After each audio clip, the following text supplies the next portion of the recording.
غني ولې طالبانو ته په قار شوی دی؟ طالبانو باندې ولې بندیزونه لګول غواړي؟ سلامونه لیدونکو، دا ویډیو کې وګورئ.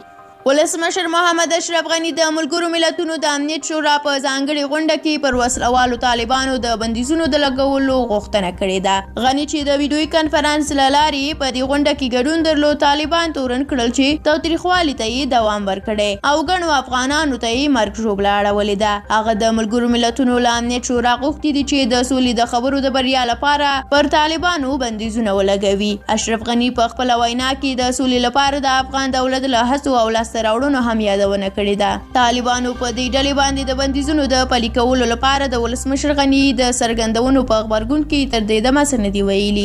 د افغانستان د سولې د هڅو په پیل سره د طالبانو په ځینو مشرانو باندې د ملګرو ملتونو لګېدلي بندیزونه نرم شوي او اوس طالب مشران په ازادانه ډول بېلابېلو هیوادونو ته تګ راتګ کوي.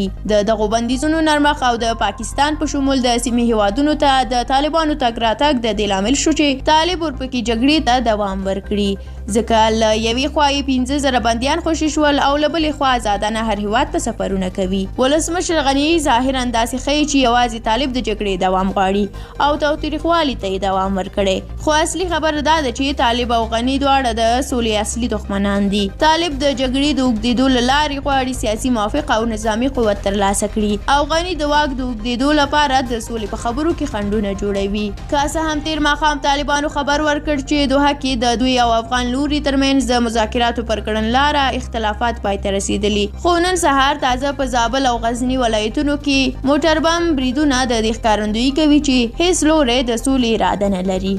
له تاسو ډیره مننه چې ویډیو مو تر اخره ولیدله. که پر طالبانو د دې بندیزونو لګولو په اړه تاسو کوم نظر لرئ زموږ سره کومنټ کې شریک کړئ. زموږ یوټیوب چینل هم در سره سبسکرایب کړئ. تر بیا او بلې ویډیو د خدای په امان.